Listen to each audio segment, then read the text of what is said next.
And we're back. Hello everyone. In this video I'm gonna be covering the 8th mission of the Halo Combat Evolved campaign, 2 Betrayals. So it's been a little while, hasn't it? I have actually really been a little bit scared to get into this mission because this is probably both the longest and the most difficult mission of this campaign. And I remember, especially during the recording here, that I was really stressed out during most of this. There's a lot of parts that requires knowing not only basic tactics on how to use the enemy AI against them. I'm gonna do a little bit of volume adjustment just to make sure the game doesn't overpower my voice later. But also knowing ahead of time what's coming and using different cheesy tactics to take out the enemies as fast as possible to make sure this doesn't drag for you guys. So in the last video I said that I estimated this mission to be around 2 hours, and for someone that's new to this, that might be true. As you can see, it's around 1 hour 40 minutes, so this is gonna be quite a long video. So for that reason, I don't really want to do that much talking, before we get started here. And I'll share any, deeper insight and memories of this mission after we finish this. So I'm just gonna get this started now. So as usual, we're gonna be playing through this mission on Legendary with no skulls on. And we have a cutscene coming up, so I'm gonna shut up for that so you guys can watch.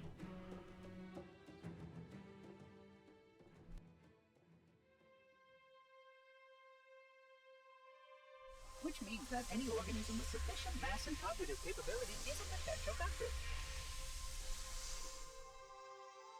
Is something wrong? No, nothing. Splendid, shall we?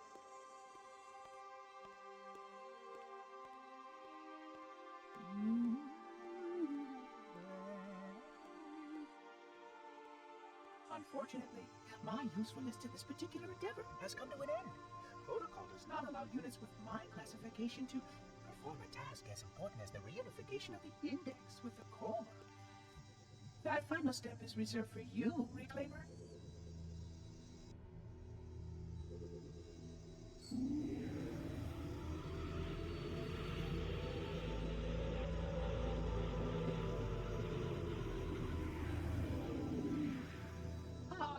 That wasn't supposed to happen. Oh, really? Cortana. I've spent the last 12 hours cooped up in here watching you toady about, helping that thing get set to slit our throats. Hold on now. He's a friend. Oh, I didn't realize. He's your pal, is he? Your chum? Do you have any idea what that bastard almost made you do? Yes. Activate Halo's defenses and destroy the Flood, which is why we brought the index to the control center. You mean this? A construct in the core? That is absolutely unacceptable. Sod off! What impertinence! I shall purge you at once! You sure that's a good idea? How dare you? I'll... Do what? I have the index. You can just float and sputter. Enough! The Flood is spreading. If we activate Halo's defenses, we can wipe them out. You have no idea how this ring works, do you? Why the Forerunners built it? Halo doesn't kill Flood. It kills their food. Humans, Covenant, whatever. We're all equally edible. The only way to stop the Flood is to starve them to death. And that's exactly what Halo is designed to do. Wipe the galaxy clean of all sentient life. You don't believe me? Ask him.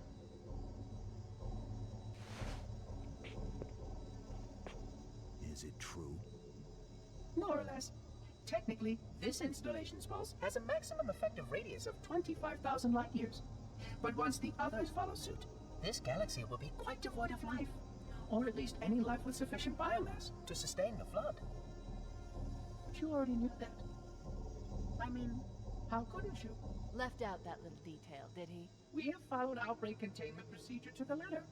You were with me each step of the way as we managed this crisis. Chief, I'm picking up movement. Why would you hesitate to do what you've already done? We need to go. Right now. Last time you asked me if it were my choice, would I do it? Having had considerable time to ponder your query, my answer has not changed. There is no choice. We must activate the ring. Get us out of here. If you are unwilling to help, I will simply find another. Still, I must have the index. Give your construct to me, or I will be forced to take her from you. That's not going to happen. So be it. Save his head. Dispose of the rest. Look out. So what you immediately gonna wanna do here is move over to one of these glass panels and take cover, because the sentinels actually take out your shields really, really quick. I was ready for what was coming here, so I took immediate precautions here to move out of the way, and both the plasma rifle and the plasma pistol is really good against the sentinels, and they kinda... the plasma kinda light up at them a little bit as they get hit by those weapons. We can't let the monitor activate Halo. We have to stop him. We have to destroy Halo. According to my analysis of the available data, I believe the best course of action is somewhat risky. An explosion of sufficient size will help destabilize the ring, and will cut through a number of primary systems. We need to trigger a detonation on a large scale, however. A starship's fusion reactors going critical would do the job. I'm going to search what's left of the Covenant BattleNet and see if I can locate the Pillar of Autumn's crash site. If the ship's fusion reactors are still relatively intact, we can use them to destroy Halo. So this room is really, really easy to mess up. So I just like to start up with a couple of frag grenades, and those are mainly for the grunts, because those are the ones that most of the time kill most of the sentinels. Because remember, the more enemies you have, the more amount of enemy fire you are gonna have coming in, and then once the grunts are all dead, then the sentinels will focus their fire on the two elites, and sometimes even they will kill one of them, like they did here. They actually killed the blue one for me. He's laying over by the control panel on the right side. And this is gonna be your first real time fighting the Covenant with the shotgun, and you're gonna find that it packs a punch against pretty much anything, as long as you're, you know, in close range to them, in close proximity. And it takes only like 2 or 3 shells at close range to take out a red elite, if you can get close to him, that is. So for this first outdoor part, you want to start it by throwing a couple of plasma grenades over to the right side, because that's where the elites are gonna be, and you can see them flying just now. And then I just use any frags I have against the grunts and jackals out in the open. Well, and then I just back up like I did here, and I take all of them out with some standard plasma pistol fire. If you get the timing right here, it's really easy, but if you screw up the plasma pistol, the plasma grenade tosses into that right corner, this part can be a major pain, in my opinion. And that's kind of a trend that I find to be recurring throughout this mission. I haven't located the crash site yet, but we need to buy some time in case the Monitor or his Sentinels find a way to activate Halo's final weapon without the index. And The machinery in these canyons are Halo's primary firing mechanisms. They consist of 3 phase pulse generators that amplify Halo's signal and allow it to fire deep into space. The power levels are enormous. I can't even begin to calculate the pulse's range. yikes, So, Katron if we loves damage or talking. destroy these generators, the Monitor will You need be to repair quiet. them before Halo can be used. That should buy us some time. I'm marking the location of the nearest pulse generator with a nav point. We need to move in and neutralize the device. be quiet now? Thank you. But yeah, like I said, that's kind of a recurring theme. The encounters are hard, they are fast-paced, and you need to know what you're doing going in. So here I actually screw up, and it wasn't necessarily me dying here that was a problem. The problem was that I missed the grenade stick on this elite down here. You don't even need to necessarily stick him in order to kill him. You just need to throw it close to him, and he will just look at the grenade as it goes off.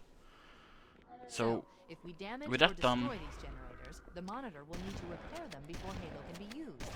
man, I wish Cortana could be quiet, because it's so distracting. And then you can just throw another plasma grenade over to the other elite to take him out, and then you can just mop up the grunts with the shotgun. And then I look for plasma grenades here because I am actually in dire need of some. I really need some because there's gonna be elites on both the left side of this cigarette going down and the right side. So right now I'm at the right side, and I'm really happy that there's a couple of plasmas here. But I noticed that the enemies on this side, on the right side, the one I just left, go kind of alert. So I move over here instead to take care of these elites. It's gonna be one blue, one red, usually.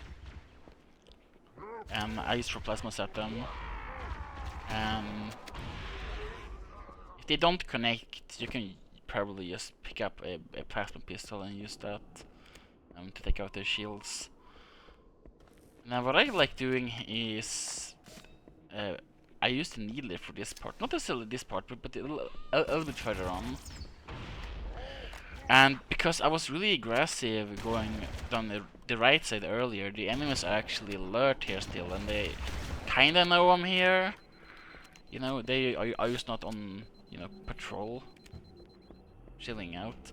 So I tried to stick that red elite there, but obviously he immediately noticed me and dodged it. So now I'm just trying to split the elites up a little bit. I'm trying to use the pistol's EMP to take out their shields. And here you can see exactly how strong the shotgun is once you actually do take out their shields. It packs a punch, even from medium range like that. So now you can go back to get the needler. And I'm actually doing this wrong starting off. You don't really want to move up this far, you know, onto the edge to take out the elites that are gonna be below. You can see them right there, down on the little triangle. And I'm trying to get to position, and I actually do find it, but the jackal saw me and started just tearing down my shields with his rapid fire plasma pistol, so I move over here instead. And the way this works is there's gonna be two elites, right? And as long as they are on the dark path, you know, to the right, the needles from the needler will actually, you know, track them and latch onto them. But if they're on the left side, on the little bright path, they are gonna be too far away, and the needles will kind of just scatter and do nothing. What I usually do then is if I have one, I just throw down a plasma grenade in order to flash the elite out of cover, and then I use the needler. So that should be no real problem for you. And this might be kind of shocking for any new players, but there's actually a ton of really useful supplies at the top of this little tower here. So I'm just gonna go up and grab some. Then we're gonna tackle the enemies on the bottom of the little citadel slash cigarette structure. So I opt for the pistol and the sniper, and I avoid the shotgun for now because you don't really need it, and you can just use it later.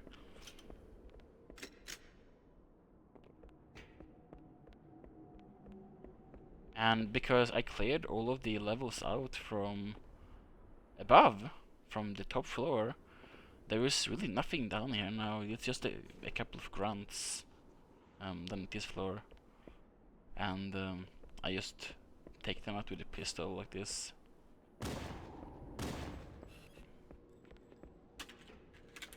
And look who's here to welcome me. Nice little jello jackal here. It's actually kind of interesting to have a height advantage towards a jackal like that. It can't really use their shields effectively. So for this fight, my first priority is the jackals, because they are the ones that are usually the most aggressive. Now for this playthrough, for this little run, the jackals were kind of scattered,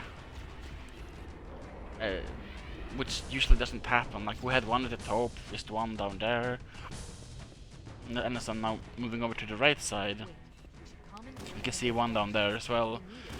Usually those jackals are gonna be the aggressors, and they move up the ramp to come and attack you, while the elites on the ground stay back and they take up a defensive position amongst those rocks and whatever, and they take cover. And this is gonna be really easy, and I'm gonna show you how. So you want to make sure that the elites see you properly. And I'm having a bit of a problem here because the elite AI is like derping out a little bit. They don't really know what to do and where you are, and they are really stuck on those firing positions in the center. But once they do move up eventually,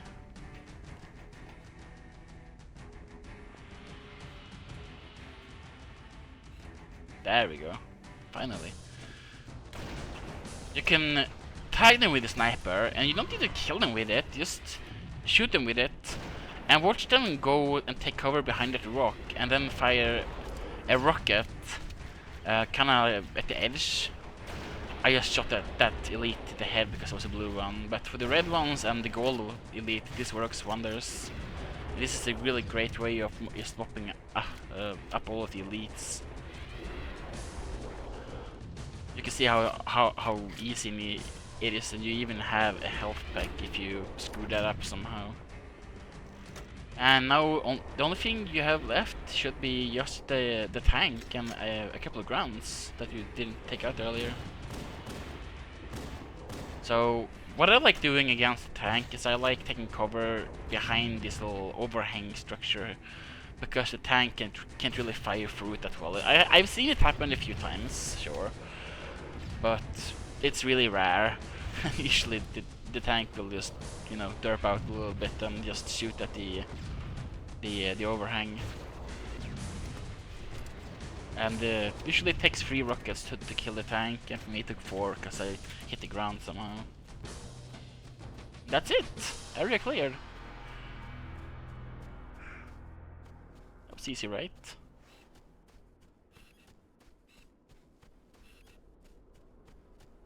Well, it looks easy because I know the strategies. But going into this mission blind, not knowing what to do, what weapons to use at what times, not knowing when to conserve your ammo and when you're free to use it up, that's really the key. And that's where I think this mission is so much harder than all the other ones. Even, you know, missions like Truth and Reconciliation, because you have ammo stashes everywhere for the sniper. And checkpoints. Because, yeah, it's just so many different encounters, and some of them are quite unorthodox as well, so.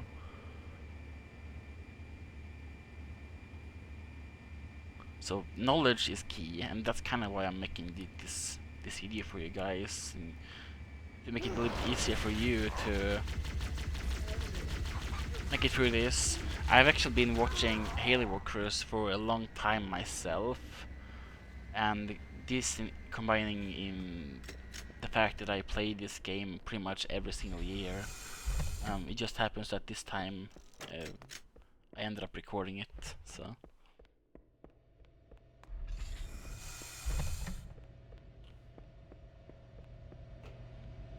That's the pulse generator. The central core is the signal amplifier. That's what we need to shut down. We need to interrupt the pulse generator's energy stream. I've I've adjusted your shield system so that it will deliver an EMP burst to disrupt the generator, that you'll need to walk into the beam to trigger it. The EMP blast should neutralize the generator, but it will also drain your shields and leave you vulnerable until they recharge. It's actually really good that we're trying to tell you what to do here, because she's not gonna tell you it later for the other two generators. The pulse generator has overloaded. And The generator's central core is offline. Well done. once you do take out the generator, there's gonna be sentinels spawning out in the behind the door, and I just like skipping ahead of them. If you really want to, you can use a plasma grenade, which is really effective against the sentinels because of the EMP effect. You can just take one of the sentinels and then use a plasma rifle that you can find out on the balcony earlier to take care of them. But I just like to skip ahead because it's so easy anyway. Now, the primary threat, that was really close, wasn't it? That almost hit me. Is obviously gonna be the grunts with shield rod guns down there. And it's gonna be the first time facing those enemies, and they're actually grunt spec ups. They are these kind of black grunts with black armor. I'm actually not that sure if it's that type here, because the spec up elite doesn't show up until the next mission.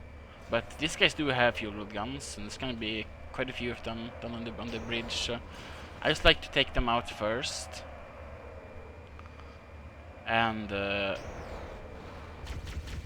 once they're all dead, I just charge the elites, and I'm being really aggressive here, as you can see.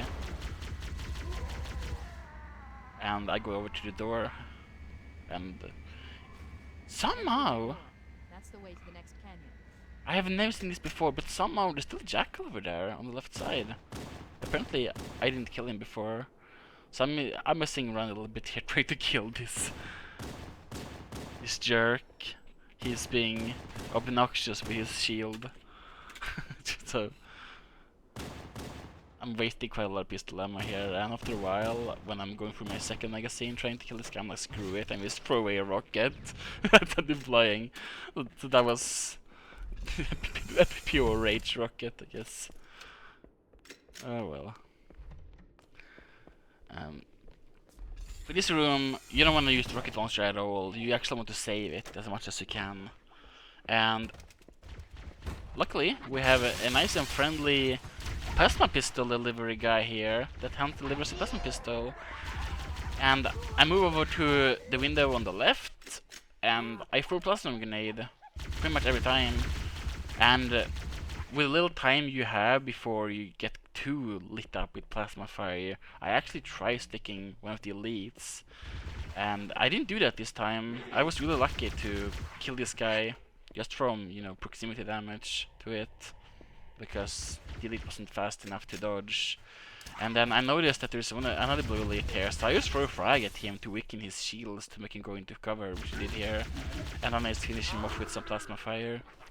Remember, all plasma fire do really good job at stunning enemies with no shields, even though it doesn't do as much damage as like the shotgun and pistol. And then once again, I just pick up a needler here. There's actually a couple of places in this mission where the needler finally becomes useful, and I take up a position behind this little beam, I guess. Just kind of looks like a metal tree just on the ground. And I just used the pistol against the grunts and jackals, and I filled in the elites full of needles. It takes 2 explosions to take out them. To take them out, I mean. So that part is really easy if you know what to do. I'm really prioritizing saving the rocket launcher here because I want to use it later for an upcoming part that I actually think is a ton of fun. So here we're gonna have some jackals, and I'm welcoming them with a plasma grenade. In the enclosed space, I'm thinking that this is gonna be effective as all hell. They're gonna get blown to smithereens. But it actually doesn't for some reason. For some reason the grenades just doesn't want to really, you know, connect. It takes me 3 grenades to take out 3 jackals. So that was kind of annoying, I guess. And now I'm aware of what's ahead of me. We're gonna have 2 elites and a squad of mixed grunts and jackals here in this little tunnel. And initially I really just wanna stick to elites. That's kind of the optional outcome here. For me at least. I would have loved to stick both those guys, but that doesn't happen here. I'm out of the grenades, so I just switch out the rocket launcher for a plasma pistol, and I use the combo. So for me, I got 2 red elites here. It really doesn't matter. The elite combo works fine against both types. The plasma pistol overcharge completes, takes out their shields.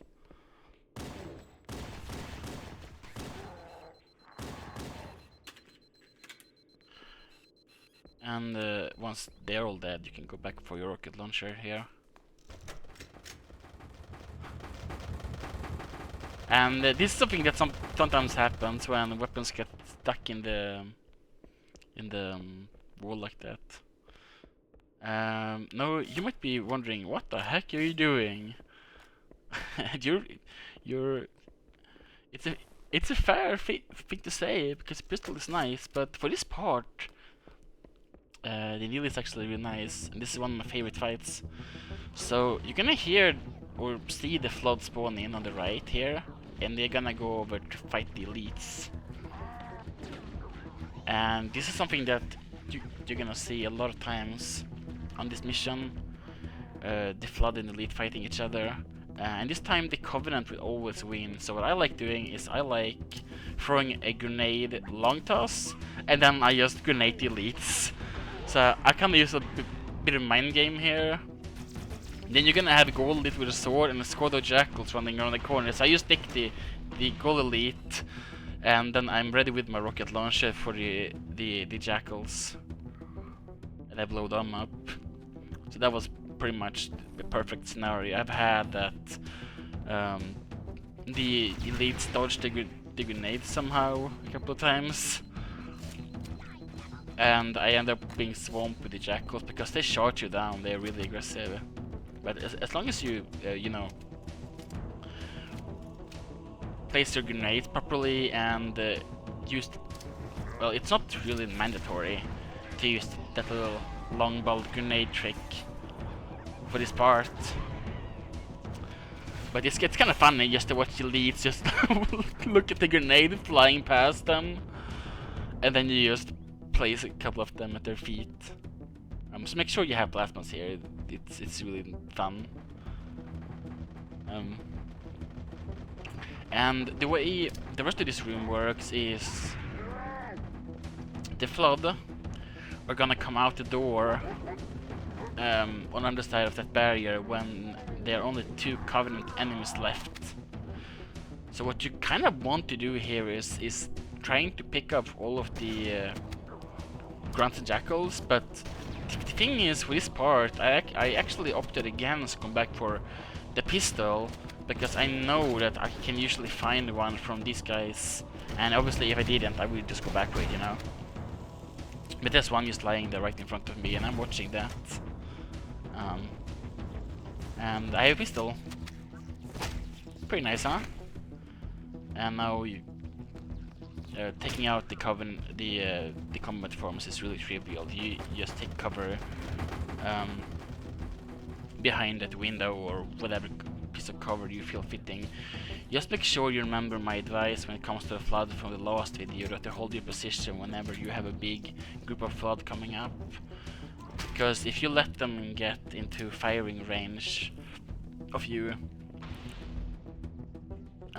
then they will really, you know, just cut down your shields.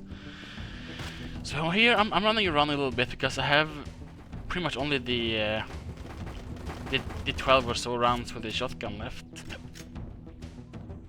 And I know that there was at least one combat form with a shotgun that I killed in here. And I'm like, yeah, that ammo probably fell down. So I gave up, and I'm just going with the 16 rounds for now.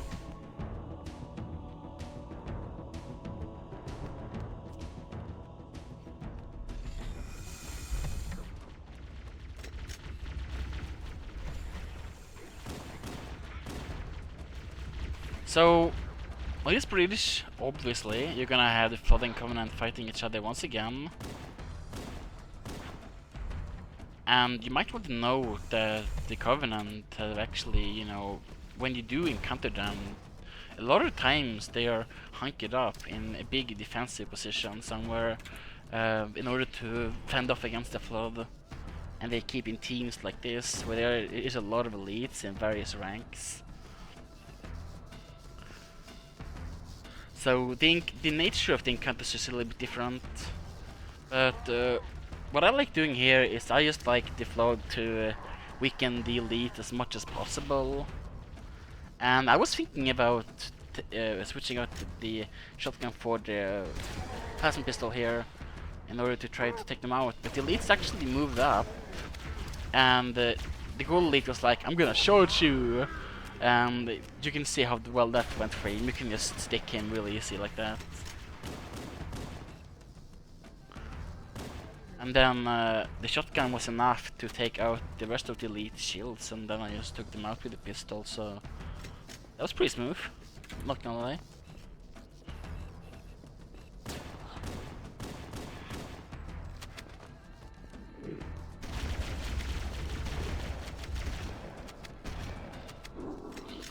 So I found these bridge fights to be both in Assault on the Control Room when you did them the first time around, and here into Betrayals to be really dynamic. And I like the change of scenario, you know, it's a little bit different. Now, as the music fades and you move into the next room, I want you to be ready for this, because this is a really challenging room that is a lot of fun if you're ready for it. You're gonna have waves of Flood coming from the center, from the left and the right, and you see all those red dots disappear. And I fire one shotgun shell and anticipating that they're gonna come running, but they don't for some reason. So I move up again, and here they come, so be ready. Remember to hold your position, use your grenades defensively as traps, and keep on retreating down this entryway. Take up a position where you need it in order to survive. And this was actually really close, because I'm down to one shotgun shell left, so that was a little bit hectic. But it's completely doable, and even, you know, it's even possible to do this moving into the room and being more aggressive if your skill level match the consistency of that method, you know. Then you're gonna have a bunch of infection forms, and I just switch out for a plasma weapon once more to make it a little bit faster to take them out. Then you're gonna have another wave up here in this little elevated room. So I like throwing in a frag and taking them out with the shotgun. And the last wave is gonna be back here. So I just kind of peek in a little bit, and I take up a defensive position by that little wall. It just happened that the shot coming from with the shotgun came in and took out my shield, so I just wanted to play it safe, and I moved back. Now, you see those two elites there? Don't touch them. Don't touch them at all. Just let them engage with the Flood. And I hate this part for one reason, and one reason only. I hate this part because of that guy right there. Did you see what weapon he was holding? That was a rocket launcher, my friend. And a rocket launcher in this game, you see me just looking ahead just to make sure he's actually dead, kills you. From full health, full shields, just from being in close proximity of you. And I get really lucky here because this guy was, actually decided to move into the corridor in order for me to take him out with a pistol. Sometimes he likes just stay here where I'm looking now, and he waits for you. And what I like doing when that happens is I just throw a frag around the corner and hope that'll take him out. But yeah, this entire part is really inconsistent in general, and it's hated for that reason, including people like me. So he's gonna move into the room, and you're gonna hear an explosion, and a whole bunch of red dots will appear on the map. And I engaged the flood here, and I can hear them behind me spawning in, so I kind of look back here, and I move, really defensively here, and I almost retreat a little bit because I don't want anyone of them sneaking up on me from behind.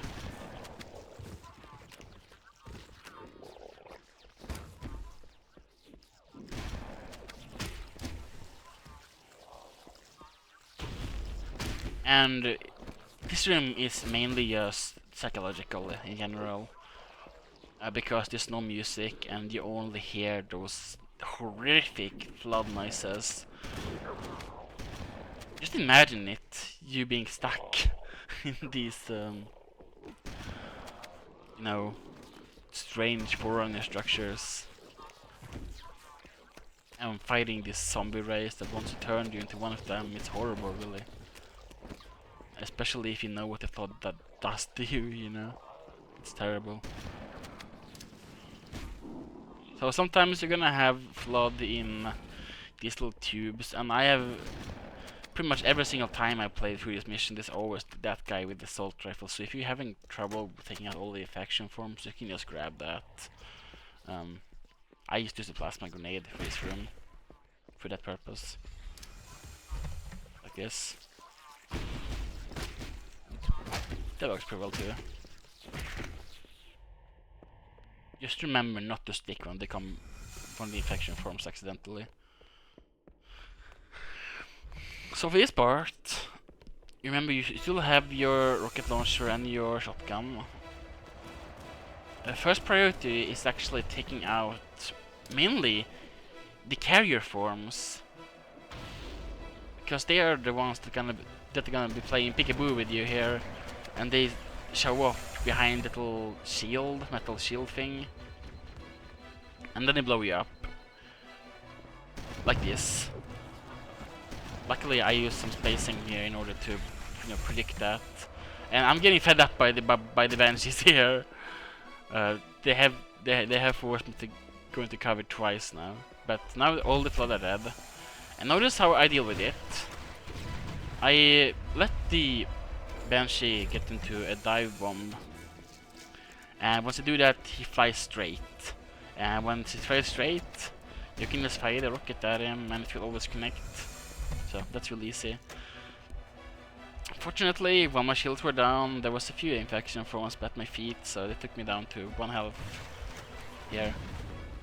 And that's gonna be the standard for a little bit here, because there's no health packs here until we get outside at all, on this top part. So I'm playing a little bit conservative here.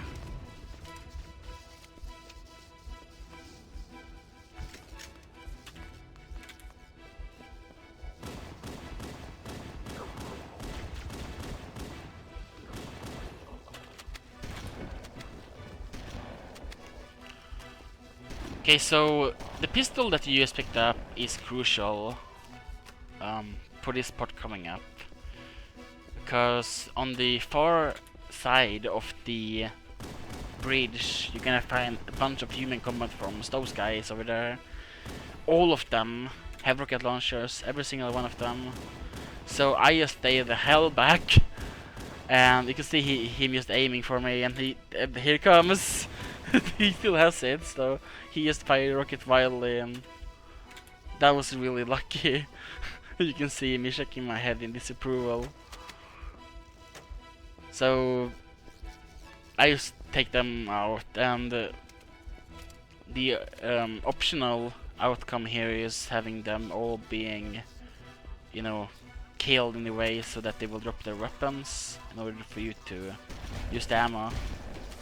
And you should leave the bridge with a full rocket launcher pretty much, which is nice, of course.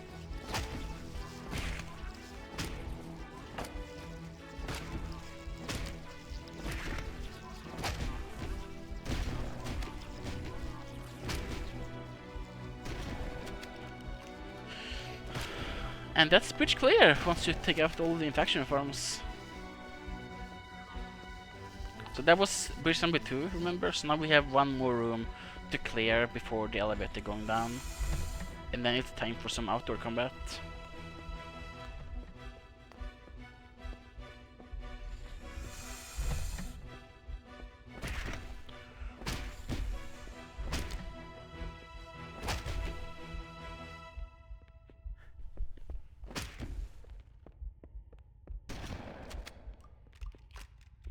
So for this part, I'm not really buying how quiet it is, and you can see the explosion and all the red dots appearing, and here come the combat forms.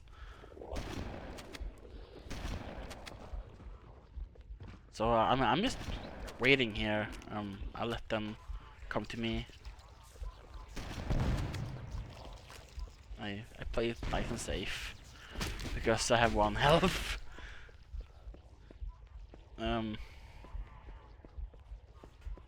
It's not as bad as it looks like though, with the 1 health and the heartbeat sound. 1 health in this game is about 25% of your max health. So it's actually a lot more than it looks like to be, you know. But you still die really quickly once your shields go down, so I'm taking it nice and slow here. Now I am refraining from going across the room here because I don't want them to... There's gonna be a wave of combat forms at the back of this room here. And I just move up and I just chuck in a frag like this. And this is a lot easier than having them run through the room and you playing a cat and mouse game with them. It's pretty annoying.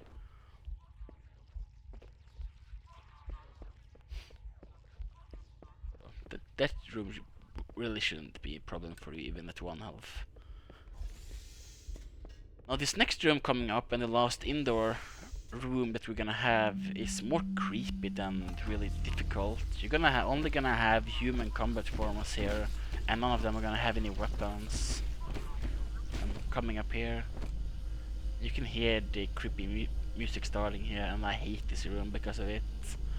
It's so damn ominous, and I hate it. I hate it so much. And if you remember back when we played Mission 5 of the campaign, Assault on the Control Room, we left off a big fire team. Well, I actually think only 2 of them survived. But in the lore, when Master Chief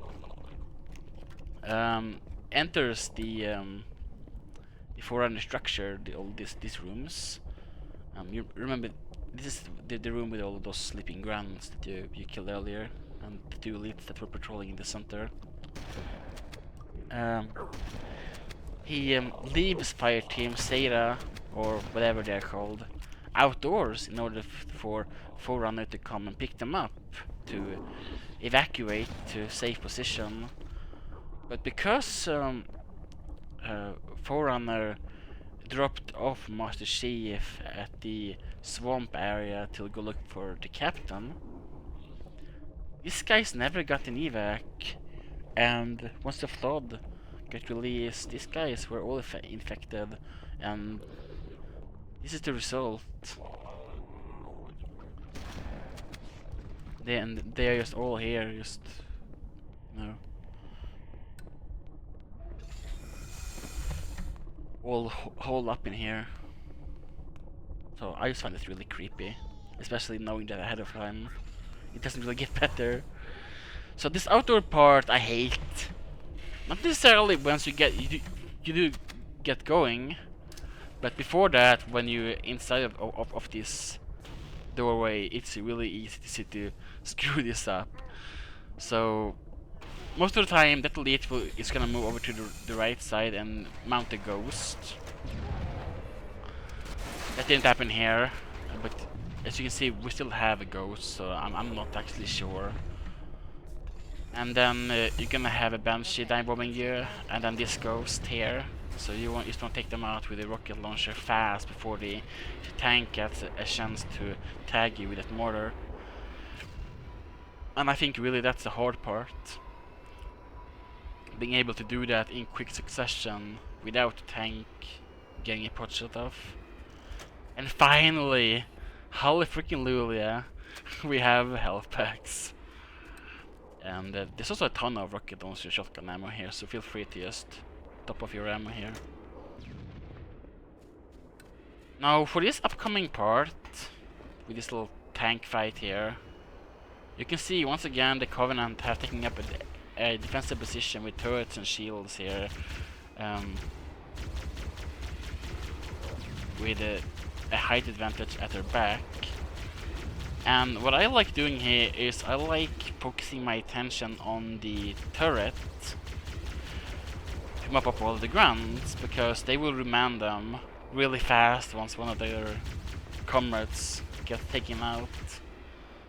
So this is a really good way of killing all the grunts.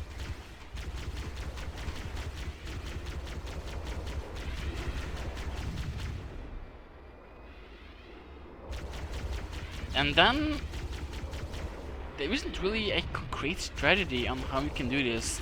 You actually have a second ghost down by the ammo stash, I believe, that you can use in case this one gets really low on health. What I don't recommend doing is moving over to the same side where the tank's at, because then he's just gonna blow you up. That's a pretty bad thing, I guess.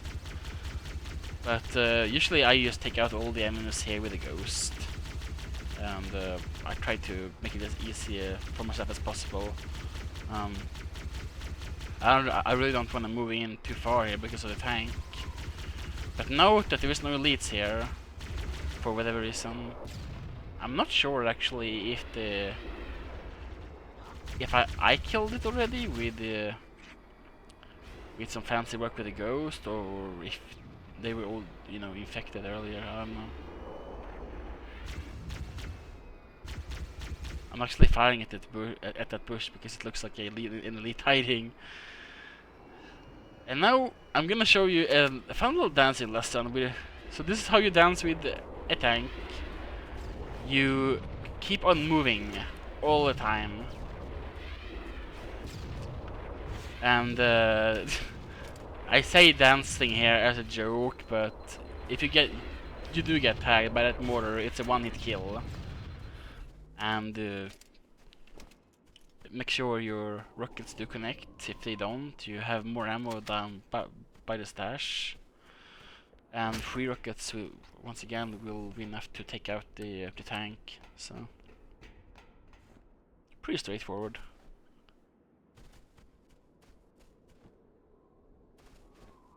It's just so interesting that all the Covenant are just all grouped up like this, with a ton of elites at a single location, rather than having a larger area controlled with a more consistent amount of enemies. You just have these big holdout sections against them. And the Flood is kinda the one that replaces the traditional combat against the Covenant that you had earlier on in the game. But that, as you can see, that has changed now as we move into the later levels here. So I go back and I grab a fresh ghost and I bring it with me to here. And there's a couple of jackals just hanging out around here for some reason.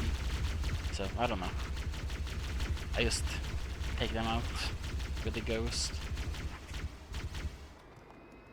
The plasma cannons even do a pretty good job at dropping their shields, and here you're gonna have even more reloads and grenades and health pack if you need it. And I'm actually gonna take the Ghost with me up this ledge to kill all the grunts here.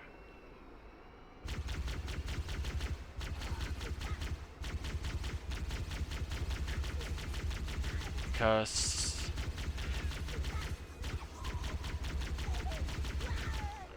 I don't really trust myself in order to grab that warthog and use the machine gun against them. So that was that was a nice little bounce, wasn't it? And I do a little happy teabagging move. I actually have no idea you could do that, so it's pretty cool. And now, this time going up, I'm bringing the warthog with me. And I actually die here because of a really stupid mishap with the tank on the other side of this area. And I don't really know what's coming here, except I see the elites and I know that there's a banshee, but it's actually also 2 hunters over to the right side. So you're gonna see I completely forget about them. And I noticed the banshee here, and look at what the shotgun can do against that banshee. 3 shells was all it took, and that banshee is no more. And here I'm just looking, you can see still that the hunters are just chilling over on the right side, and then now they see me. Just as I jump into the turrets.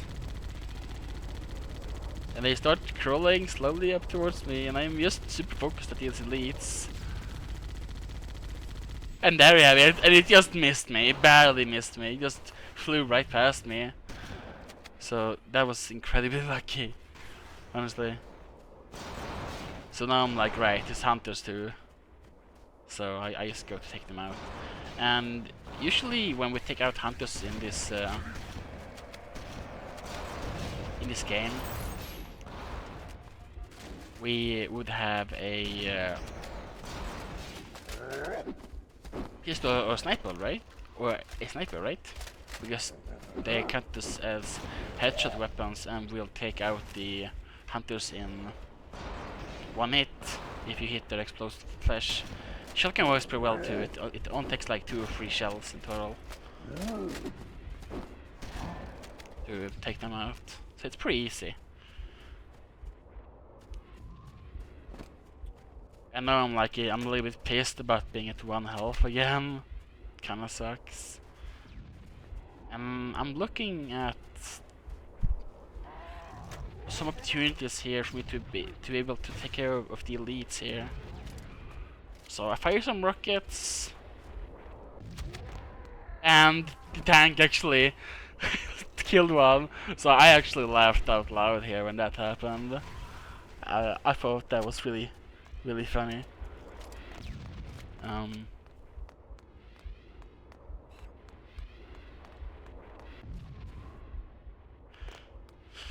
Now I'm just looking at where the elite is gonna go, and I'm trying to use the same strategy that's about flushing them out of the cover, and the tank actually blew away my plasma grenade that I tried to use against elite.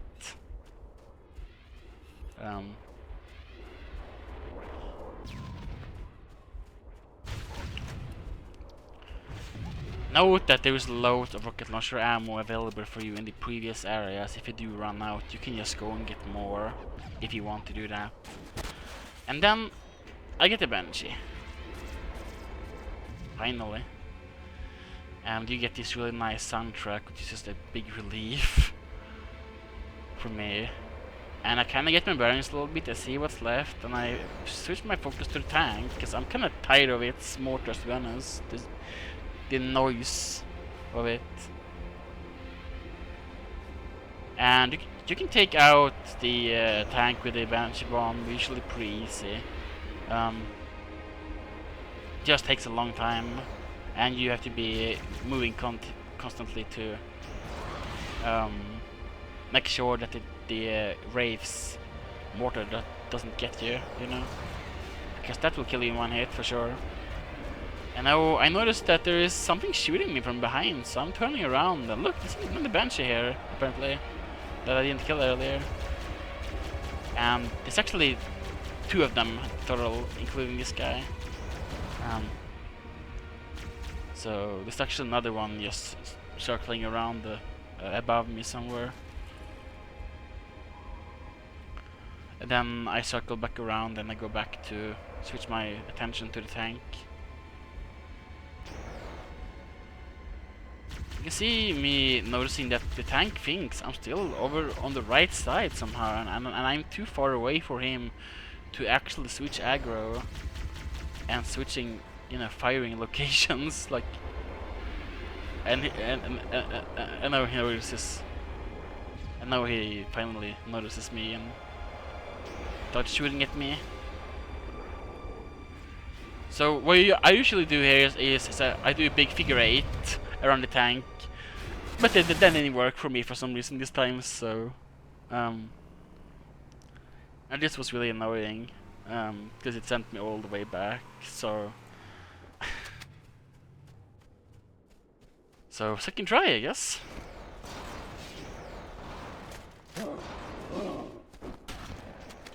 And this is how this mission can just drag.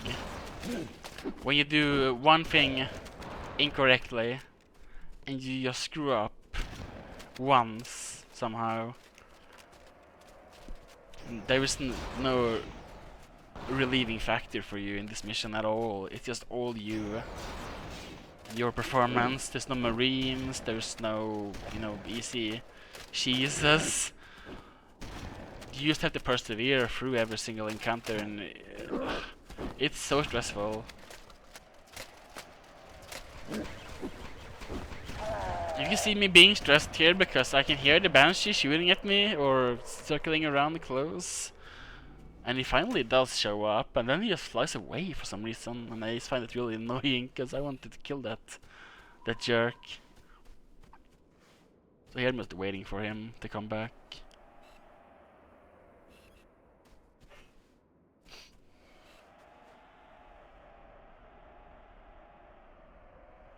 And I actually believe I die once more here on this section somehow. So I'm a little bit curious at what's gonna happen right now.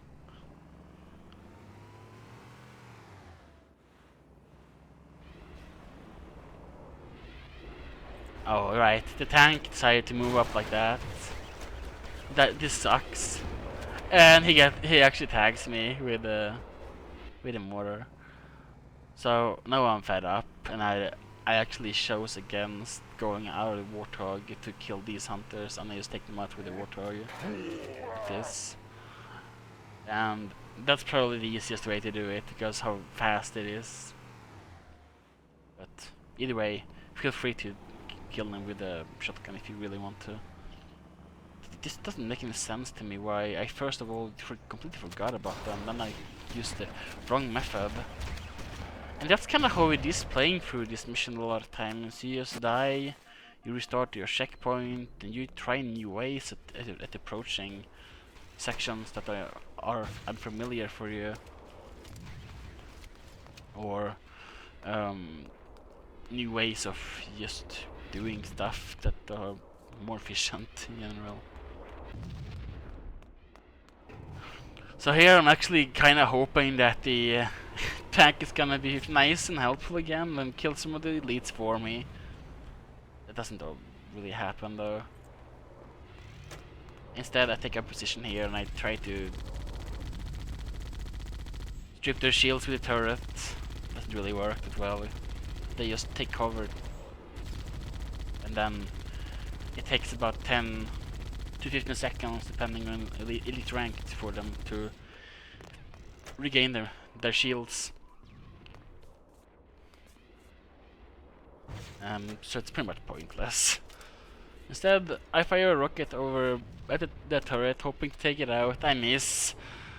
I curse, and then I start moving up slowly, and I notice that look, the second Banshee is here to welcome me. So I just kill him. Another little surprise for me, I guess. And the pressure here is really knowing that I am recording here, and me needing to keep up the pace. I need to kill these guys fast so you guys don't get bored. So I think that's also part of the way I play here. You know, I'm just stressed in general. So here I'm playing really aggressively because I'm fed up with these elites, and I just use rockets, and I just blow them all up pretty much.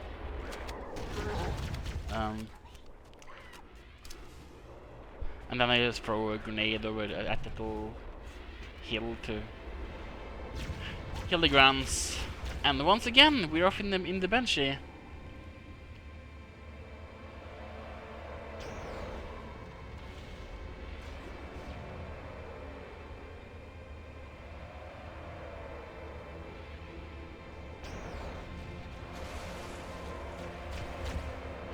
So the way you want to be prioritizing doing the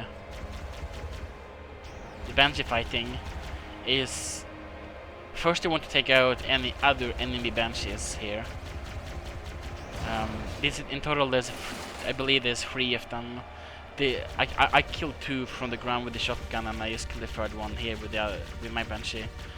And what comes next is any ground infantry that you didn't take out yet, and then I just take out the tank. Because I hate dealing with it later, but when I'm going into the tunnel on the far side. And though in this part I'm just taking a little breather, I'm relieving some stress, and then there's another Banshee apparently. So apparently there's 4 of them. I might actually, you know, rewatch this footage later to find out whether there's actually 3 or 4 of them. So I can't really remember now. But now, when all the ground infantry is dead and the Banshees are taken care of, now you can focus your attention to the tank and just kill that. And I was freaking out here because I know that I don't have a checkpoint after taking flight in the Banshee. So if I die here, I know that I'll be having to do all this again. So I'm being really careful here, not to let any bullshit happen to me with this tank. Him getting a lucky mortar off and taking me out.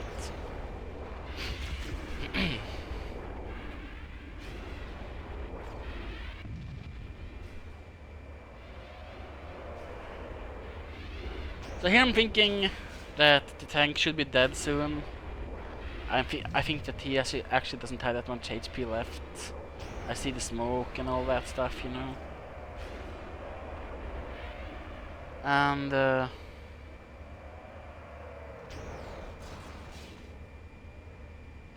anytime now.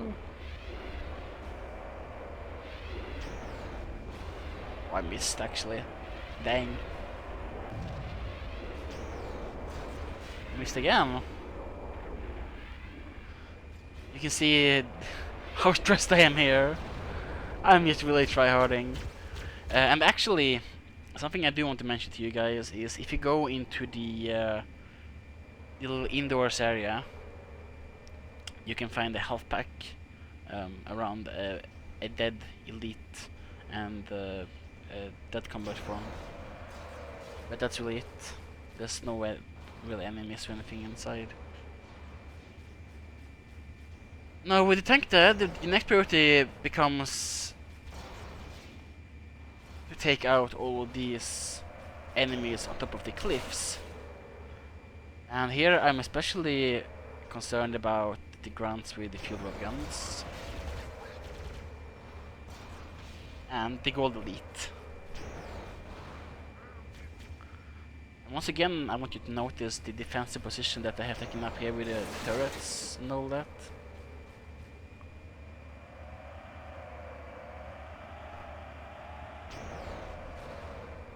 And obviously the Covenant is terrified of the flood. And when they are terrified, that means that I am terrified too. So it's just all kinds of stress doing this mission here.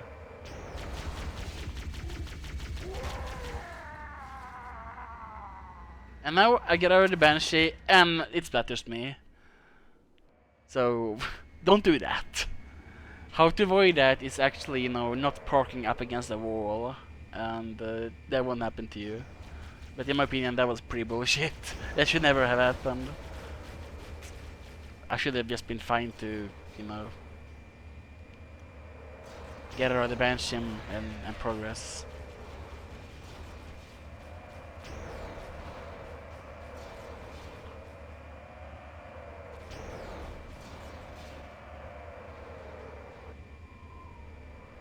Okay, so let's do this again then. Remember to take out the ground through the fuel guns first.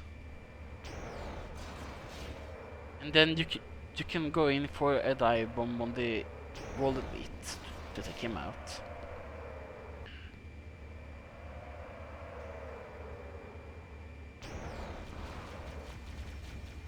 And that was the last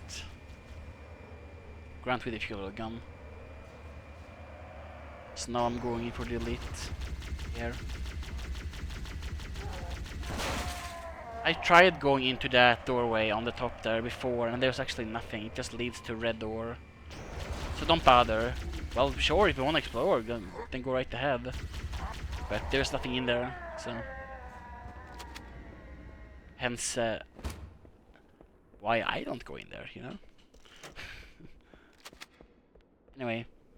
I am checking my grenades and my ammo here, and this room coming up sucks. Because there's gonna be one flood with the rocket launcher in the center, guarding the pulse generator here, and they're gonna be fighting some sentinels here, but they die pretty much instantly. And here they come!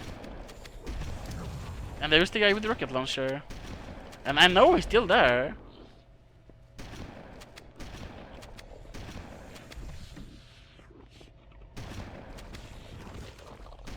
Still there, I believe. But once you get the checkpoint, that means that they are all dead. And then you can move in. And there was the rocket launcher guy. And you can just pick up his ammo. And then I go back here, and this is really optional in taking out all these infection forms that are here.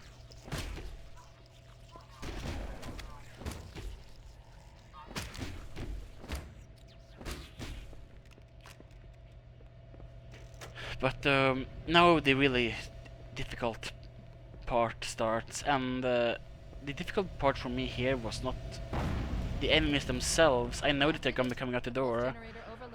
What I don't know is if you look on my motion tracker here, there's actually guys spawning in behind me as well. So the rocket launcher took me out here once.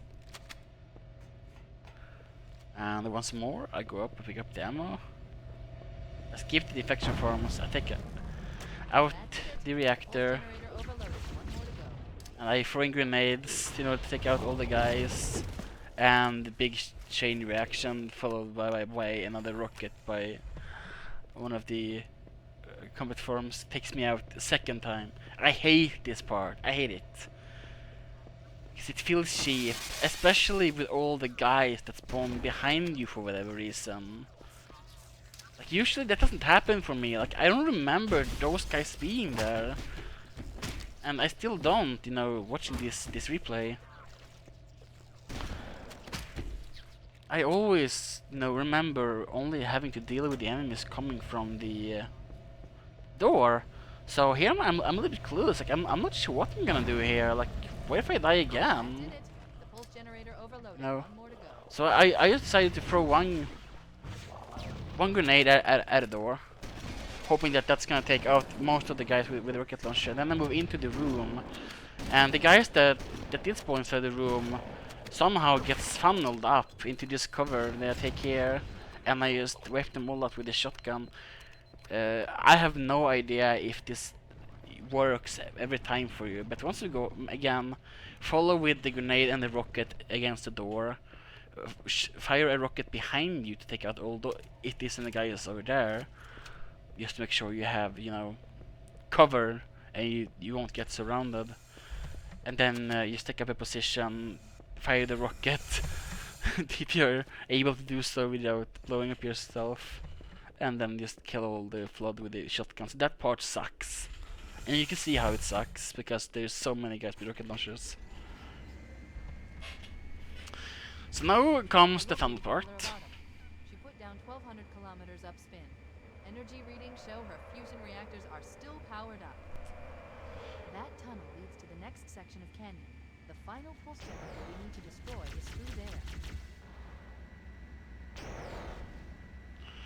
And this is not as hard as it is just tedious and stressful, because once again there's gonna be a couple of flood with rocket launchers just down fighting the Covenant here. And usually, as you have seen earlier, Bungie just likes putting those kinds of combat forms into positions where they play kind of defensively, and it's really annoying how it's because it's just so dark here. You can't really see anything,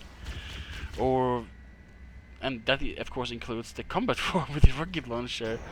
So I'm hanging back here, and I'm really looking out for him. I'm like almost, you know, getting close to the screen, trying to spot him out in order to kill him with the Banshee bomb. And there he is. You could just see him in the flash of the Banshee bomb hit there.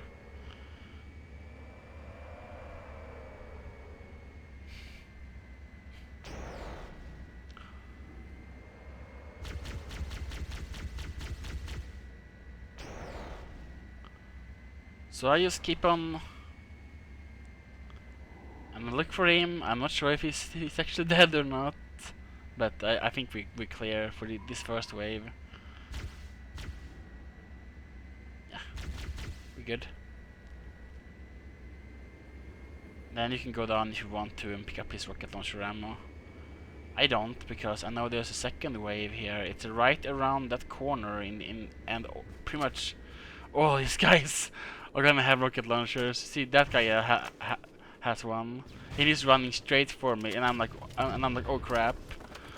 And I start throwing in some grenades here, and I get really lucky here, and I'm trying to reload this thing, and it's just not going fast enough, and I actually managed to block out the incoming rocket with my own somehow, and I take them all out. But as you can see, there was like 4 or 5 of them, all with rocket launcher here. So that if you're not ready for this and you don't have a good strategy of taking them out, and if you keep on persevering with using the Banshee past this point, this part can be a major pain in the butt. You can see me being really careful here because I know that there might be some still alive, but it just turns out there wasn't. So I'm pretty happy about that, obviously. So for this part, this inside area is actually pretty cool in my opinion. Mainly because there isn't any flood with rocket launchers here to start. I just like taking most of these guys out with the Banshee that comes out of this door.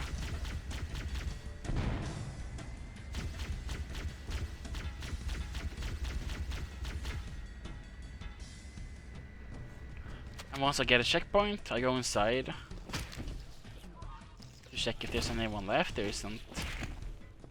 And then you go back. And why did I do it exactly? Well, just hold on for a second and I'll show you. This is actually really cool. You're gonna like this.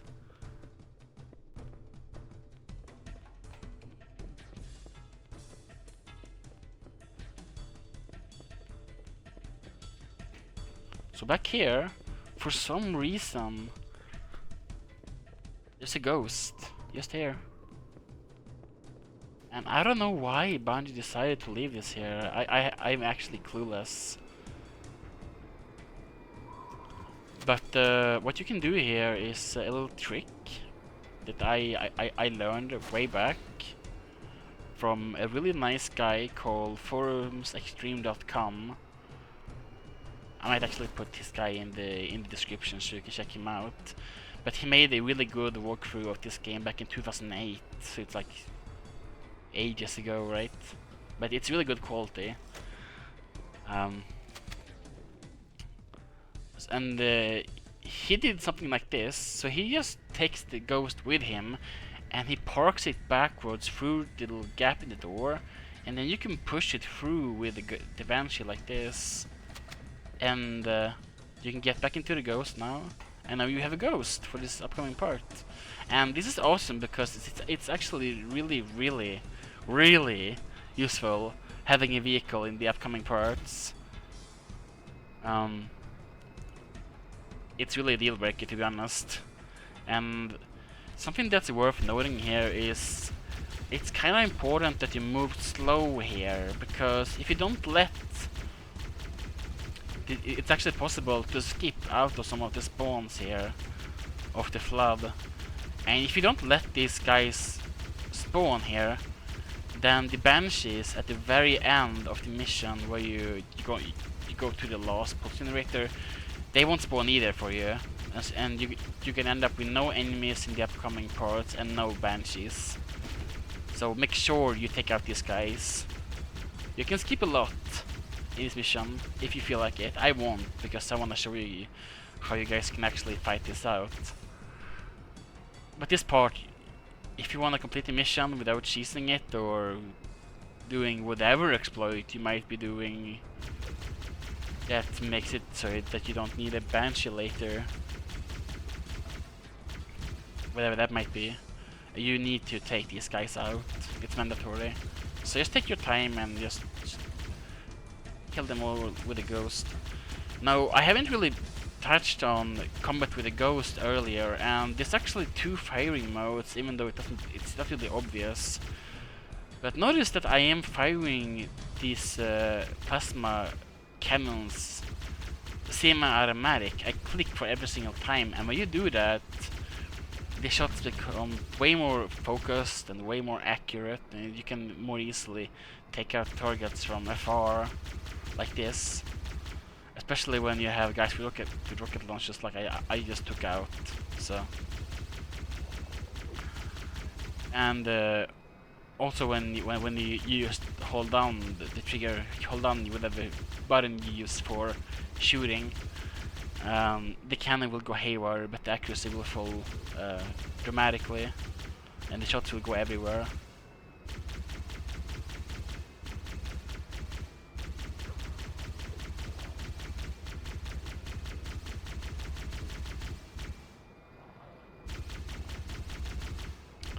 So we're just mopping off the last of them from this wave here. It's just really easy, so just take your time and you won't get overwhelmed. So yeah, there's that. And my rocket launcher is already full, so I'm skipping out on looking for ammo, I think. There's a health back there though, so as you can see, I'm at yellow health, so that's pretty nice. Oh, there's actually two health packs here even, so you can be flexible here, and it's totally possible just to do this entire part in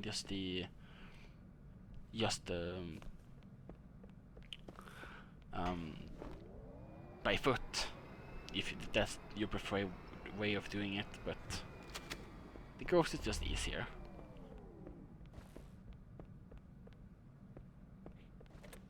And here I'm taking one of my usual breathing slash ammo scavenging parts here. I'm just kind of regaining my bearings a little bit after that big intense combat section, or many sections. It's kind of nice just to have a, you know, little change of pace before we go into the final here.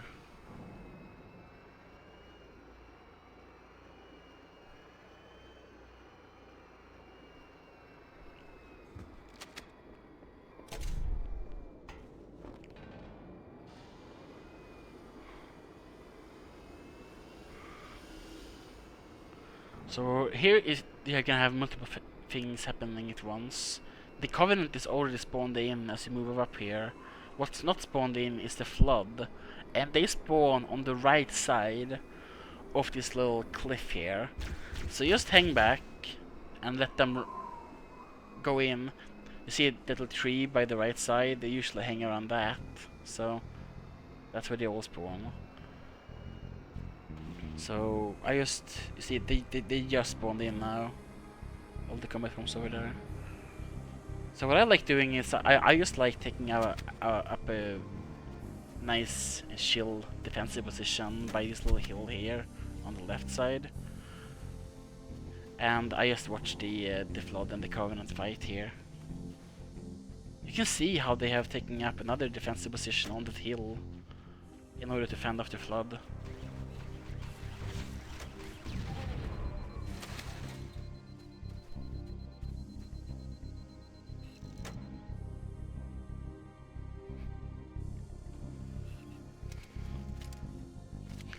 As you can see, another big wave of combat forms just spawn on the far side of the area, and they are rushing the elites down now. One of them fired a wild grenade rocket at the ground that killed the elite. So now it's just the grounds left, including the one in the shade turret. So I just throw in some rockets just to kind of mix up the odds here a little bit to make sure there's not too many Flood for me to take out with the ghost later. And personally for me, I like this part because it's a little bit of a change of pace, you know. You just let them fight it out and you have this really nice soundtrack playing for you that I absolutely adore. I love this little, you know, melodic theme that they have going here. So relaxing.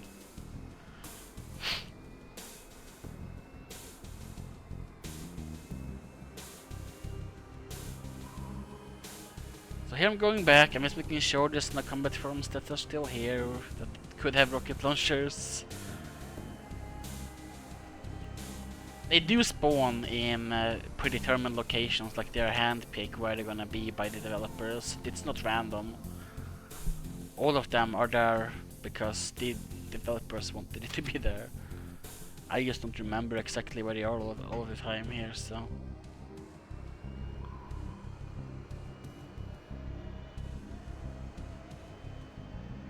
So for the second part, I like going into the tunnel, but what I have found a few times actually is that Flood will spawn behind me inside of the tunnel, and that's kind of why I'm firing in there, because I remember that happening to me earlier, you know.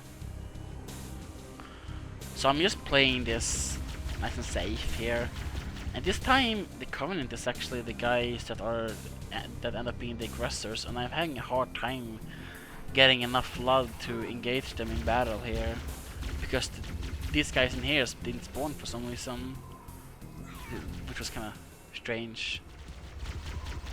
So when that didn't happen, I just moved back and I took a stab at the elites, but it turns out there's two of them, so I go back into the ghost to go back to let my shields recharge, and then I once again I just start doing some work with the ghost here.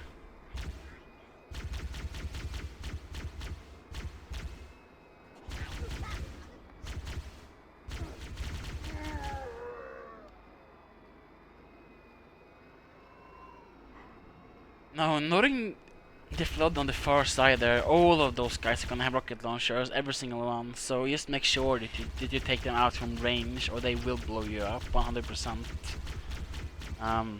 Usually these guys are not a problem for me because I remember what weapons they have, I know how dangerous they are, so every single time I just stay back. Also, when you have some distance, it's easier to dodge a wild rocket, well, if they actually do manage to get one off.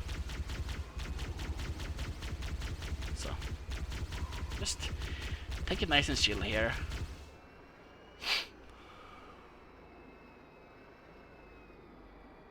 But the stress is starting to build up on me here because I'm realizing that I'm getting close to an hour and 30 minutes here. See that guy has rocket launcher right there. So I'm keeping my distance. I don't know. I really don't want to get blown up at this point.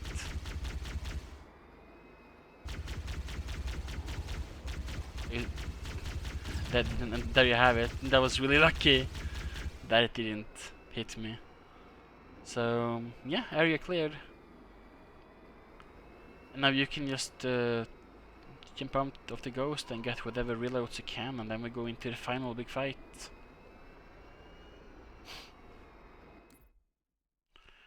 I just pressed escape here too. I think I was responding to some messages in Discord. People were asking for me. So I apologize for that. If that disturbed you somehow. I don't know.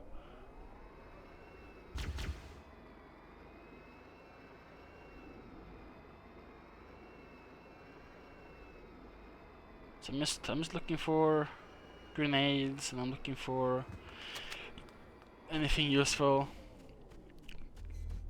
And here you're gonna find a sniper. And this sniper is gonna be sort of your lifeline. How you make this upcoming part even fightable on Legendary. This upcoming fight it's a ton of fun. I admit that. But it's also really, really hard. So what I like doing to start off this fight is I like to get out of the ghost and I zoom in on the tank in the distance with the sniper, and without moving my reticle, I fire off 3 rockets, and that takes out the tank. So that's one tank done. One to go. And it is my first priority here, and I would love to move into this area with no tanks left. It just makes it a lot easier, not having to mess around with the rocket launcher later. But it just didn't happen here. Because he was behind cover or something. You can see he's over by the far right.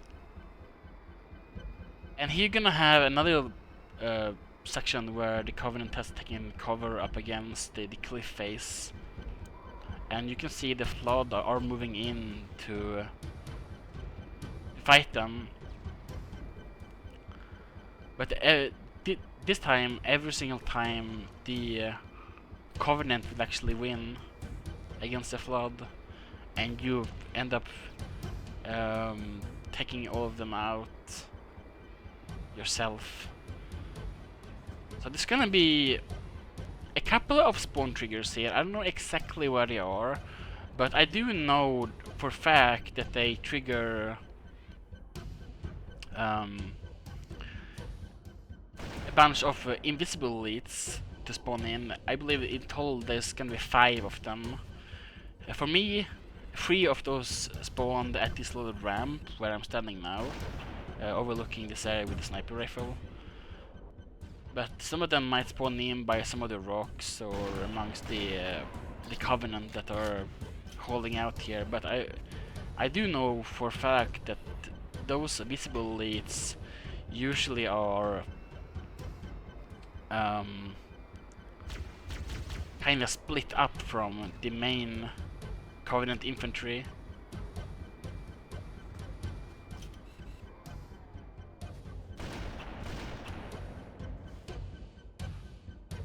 So that was one elite dead. And in total, I believe there's gonna be 7, at least 7 elites here, including 2 gold ones. So the sniper rifle is your precious here. There is actually a pistol too if you want to go back for it, but it's kind of hard to get into good position to use the pistol here, especially against the elites because they are just grouped up. And since there's actually 2 hunters here as well, so it doesn't exactly make it easier in any way. So I move in, I kill 1 elite, I kill some grunts, I take some pot shots at the gold elite, and here you have the invisible guys. So when that happens, I just immediately I just go back into the ghost and I take it out with this. So as you can see, there's 3 here that I killed. There's 2 laying here, and the 3rd one is just down here.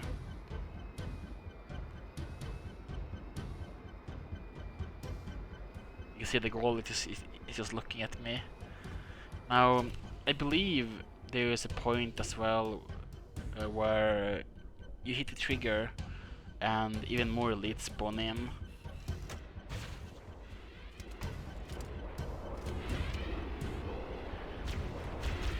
So, in general, this fight, it is interesting, but for me it just kind of drags. Because you're trying so hard to conserve the few resources that you do have with the rocket launcher and the sniper rifle. Take them all out. And I just keep on using this little ramp up here as my position. Don't do that. Save the sniper rifle for the elites. Save it. Trust me on that one. Save it for the elites and the hunters. You're gonna need every single shot for them. Don't be dumbass like I am here and taking shots at the jackals and whatnot. Be patient. Wait until you get a good position in order to take out all the elite with sniper. And you know, just be mindful.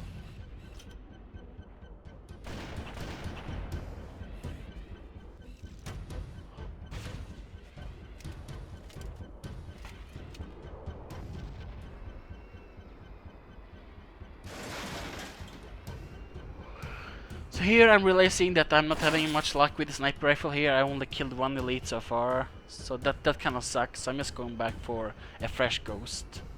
There is in total 3 of them over by the hill, the second hill, not this one. And it kind of sucked because when I moved back, the music stopped for me. So I would really have enjoyed having that.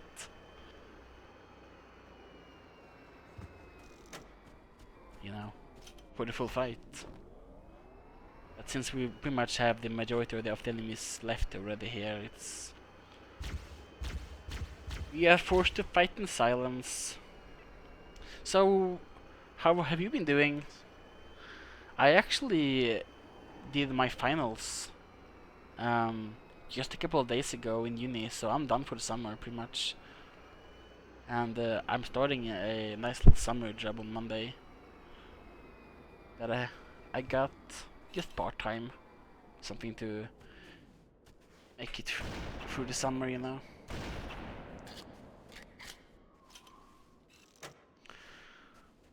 So I'm back, and I can see that the enemies are kind of grouped up here, so we have somewhat of an interesting situation here. And I'm able to take out a couple of jackals. And now I'm trying to bait out the hunters in order to take them out by shooting the weak spots. And there's 1, and there's 2. What sucks though is I only have 2 shots left for a sniper here, and there's a lot of elites left. As you are gonna see now soon. Just like an entire swarm of them that I have to take out. As well as this tank.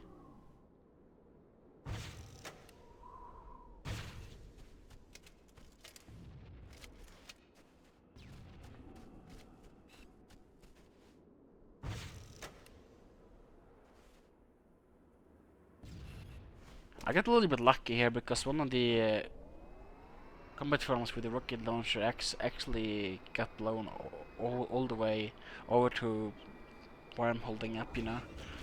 So I was able to take their ammo for myself. So at this point, I'm just resorting to saving the last couple of sniper bullets for whenever I do get a chance to kill some of the elites, if that even is the case, and I just try to thin them out a little bit. I am noticing the gold elite on the left, and he's kind of preventing me from moving any further up in this, but now I notice he moves back. And you can just see how many elites are. There's like 5 of them still there. And there's 2 gold ones. 2 of them. And those guys are pretty tough. They have the strongest shields of any elite, so. So I'm really looking here. I'm fishing for an opportunity. I'm being patient with my few lost rounds.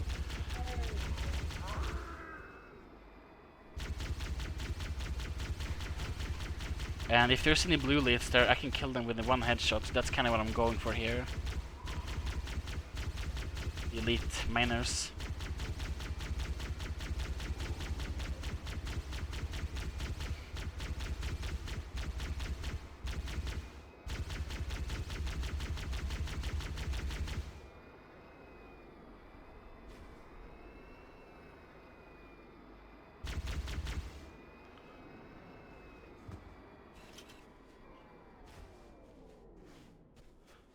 And there is the blue elite, and it's dead.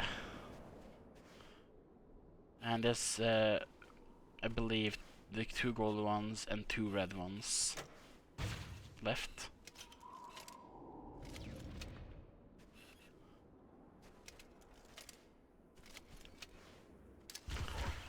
And here's number 5, the last of the invisible elites. So he's actually behind that rock. It's right there. And he's being stupid and he's crouching behind there right now.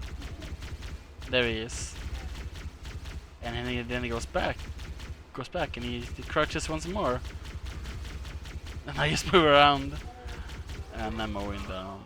So something that you can do if you want is you can actually take up a position behind the rock on the right side. And take out the tank on the right. Using that method.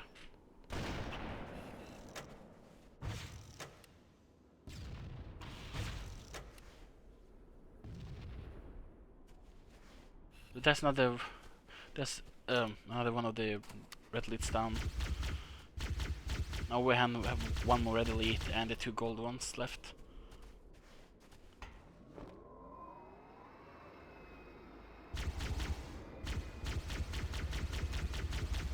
So they're starting to become a little bit more manageable in numbers.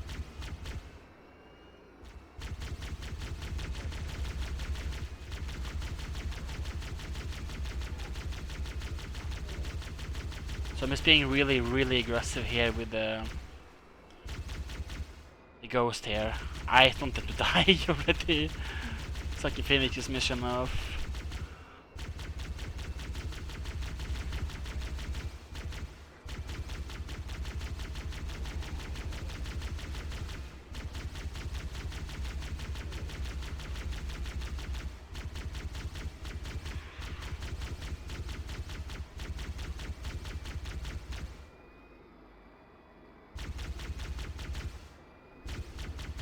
Now we have nothing but the 2 elites left.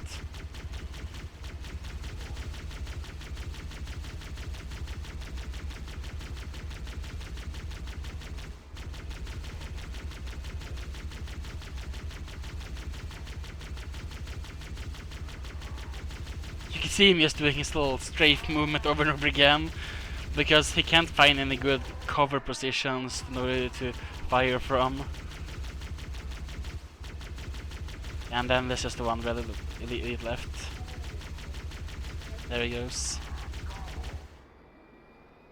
So that's how I deal with this fight. There's a multiple of ways you can deal with it. If you're really good at sniping, you might just take out all of the elites without, you know, needing to resort to the ghost at all. Something that I do recommend you looking for is opportunities where you can find the elites taking cover behind something. And once they do that, they like crouching, and then you can just fire a rocket next to the piece of cover where they are. So now we pretty much just have a couple of sentinels left, and then you can go up to the last pulse generator, and that will end the mission.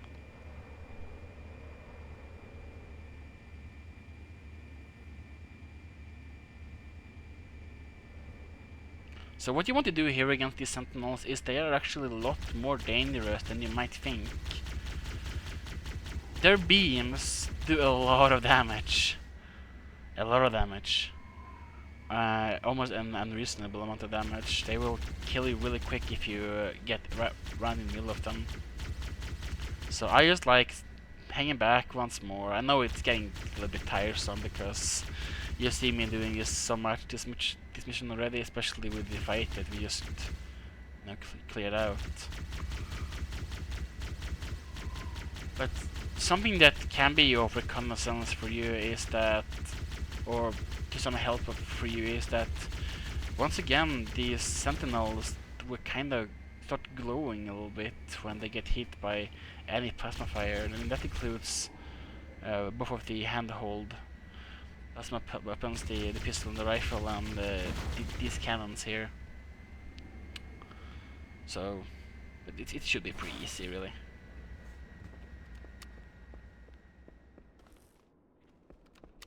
And for this part, I just like refilling my rocket launcher. It's not really necessary. What you really are gonna need is the plasma rifle and any health, if you're really low on health. And then you just go inside this room and you take out all the sentinels, and then you're done.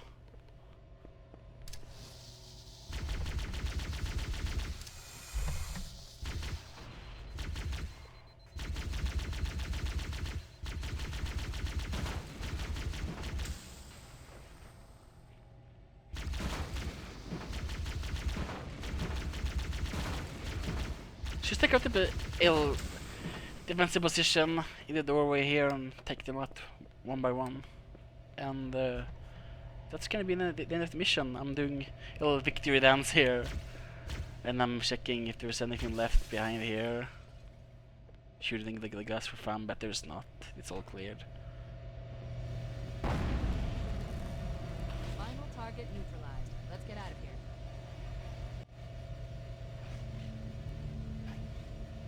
Let's find a ride and get to the captain. No, that'll take too long. You have a better idea? There's a teleportation grid that runs throughout Halo. That's how the monitor moves about so quickly. I learned how to tap into the grid when I was in the control center. Unfortunately, each jump requires a rather consequential expenditure of energy. Something tells me I'm not gonna like this. But I'm pretty sure I can pull it from your suit without permanently damaging the unit. Needless to say, I think we should only try this once. Do it.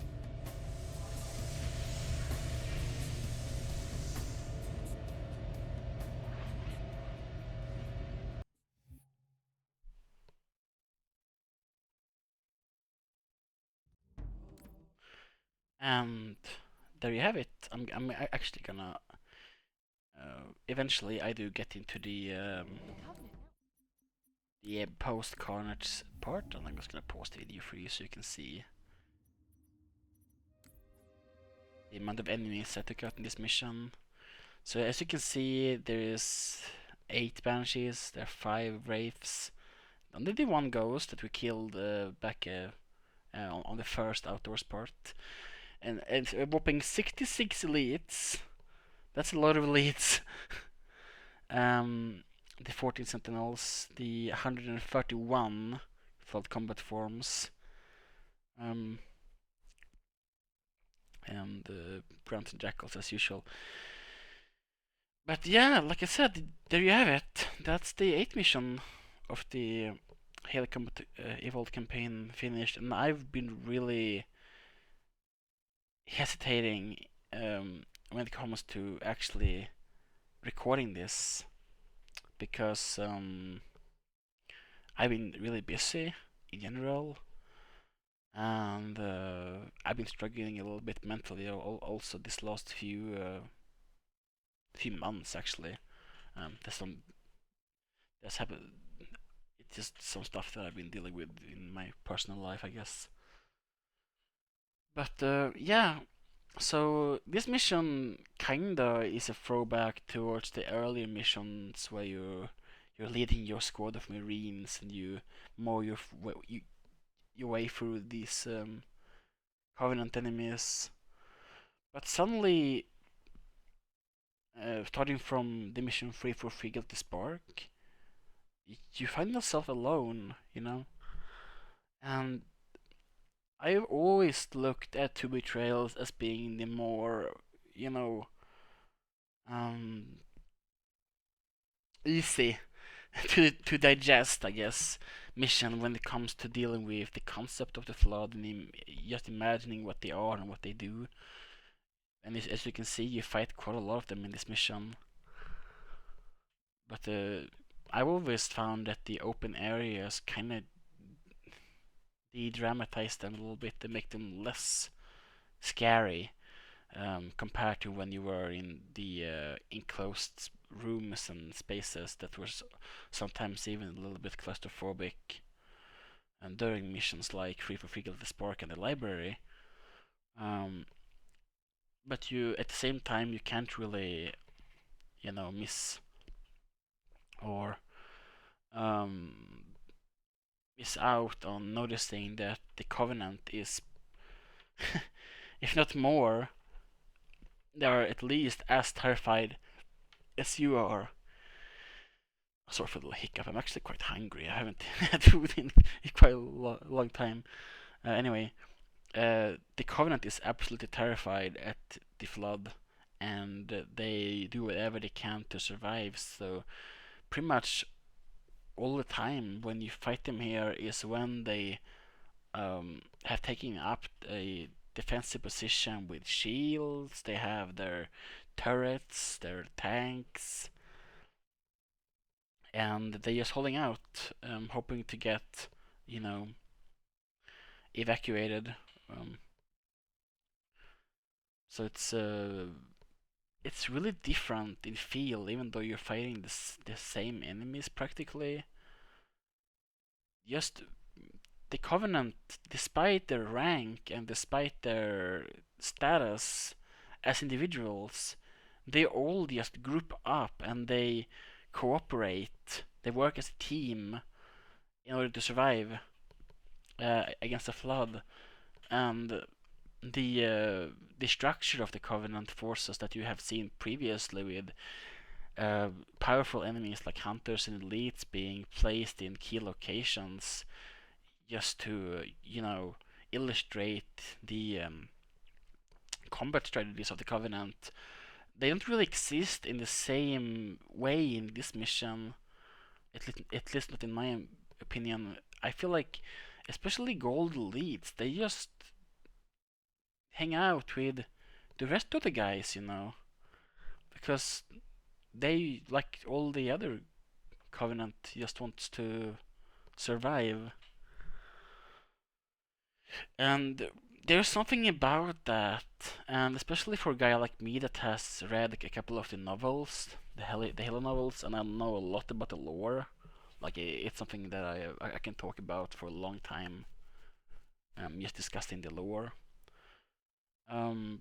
It keeps me a little bit on edge, understanding the situation that's going on around the Master Chief, playing through it, and as well as the knowledge that I'm recording this mission and that I'm going through this. It just creates a lot of stress on me as I make my way through the various encounters, you know. It's not that I find this mission like it is hard, admittedly, but it's hard because it's so unorthodox compared to what you faced previously, and you're pretty much fighting the mission assault on the control room backwards in this mission, which some people love to just hail down um, criticism towards Bungie for reusing the same maps, but I really don't think it's that big of a problem because they managed to capture the atmosphere and the feeling perfectly throughout this mission. Now, something that I would have liked to see maybe in this mission a little bit more of is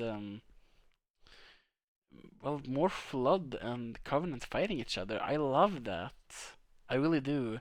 I think it's such an interesting dynamic, but especially when you have the part where I died a few times. Back when you have the tank in the distance and all those elites just hanging out by the benches. I'm not talking about the last fight. I'm talking about the fight halfway through the mission, where you take out the second person narrator. It kind of would have been cool to have a bit of a Flood situation going on in that tower. Just have Flood spawn inside of there to engage the elites to provide some kind of distraction while you try to take all of them out, pretty much, and just have more atmospheric soundtracks. Because my final part of this mission, by far, is well, the part where you get the song, which I believe it's called "Under Cover of Night" in this game. Really good soundtrack by Michael Salvadori and Martin O'Donnell. Sorry for butchering their names. But it really just, fills the atmosphere and makes it, exciting because I know where the songs are gonna start and it just gives you a motivation boost.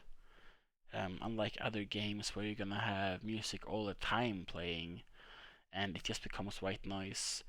Another game that I want to talk about when it comes to music design is the game Half-Life 2. I want you to go and listen to that soundtrack as well. And what I like about it is that it's it's not constant. You don't have music all the time. There is triggers where you have one song playing, and it might just play for a minute or a minute and a half, but it plays at that specific time.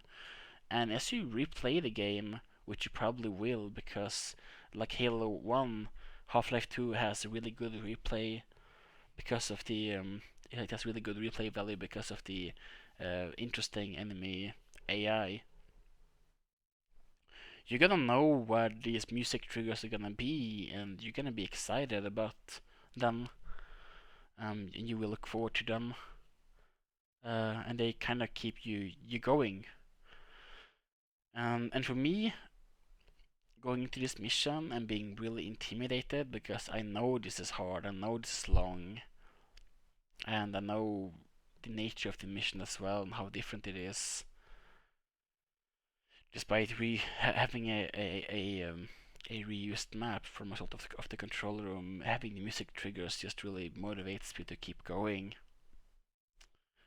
So there's that. I'm just trying to think of any other things that I want to say. I'm actually not sure if there's anything left.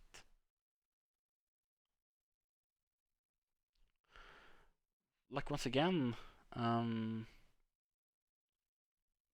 there's a big mix of just strategic gameplay where you fight against the Covenant and the rush tactics that the Flood applies. But I think once again my favorite thing about this mission is when the Flood and the Covenant fight each other and they kind of mix things up a bit. when there's a third party involved. I find it really neat. And in Half-Life 2, the Flood is replaced by this other faction called the Headcrab zombies. And maybe in that game it would have been cool as well to have something like this, where you have the zombie enemies and the intelligent alien enemies fight each other. But in that game you have specific sections that are more, dedicated towards the various factions and the themes that they represent, except during the Nova Prospect fight, or section where you control the Antlions. Well, once again, like I said, I really recommend that you check out Half-Life 2. It's really jam as well as this game. So the mission coming up is gonna be another horror story. The mission coming up is called Keys, from the captain of the Pill of Autumn, the ship. Sorry for my squeaky chair. From the ship Pill of Autumn that you landed on the Halo Ring from. He's gonna be there, and you have to find him somehow.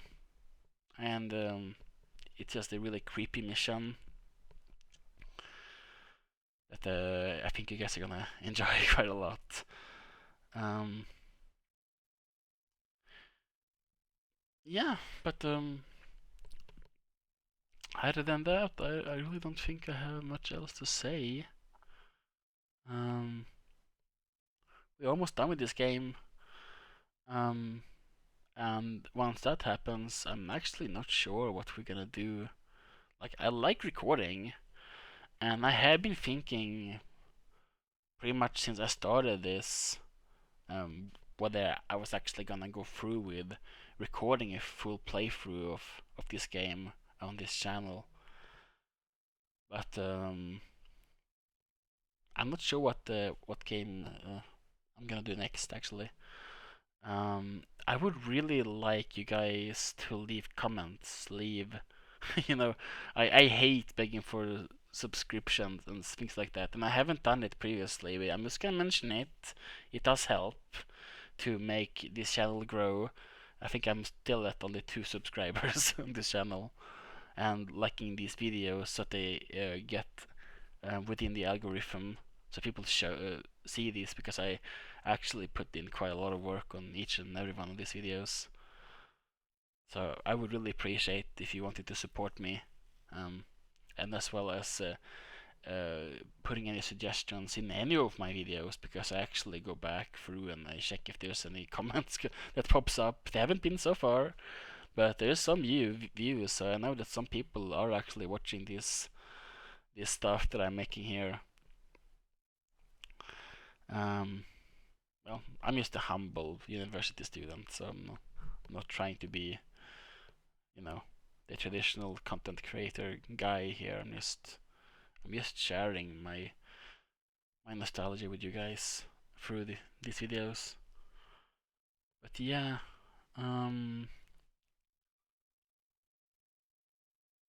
yeah, I think that's gonna be it for now, though. I'll see you guys next time when we get into keys. Well, until next time, take care of yourselves, alright? Mental health is important. Drink lots of water and all that stuff.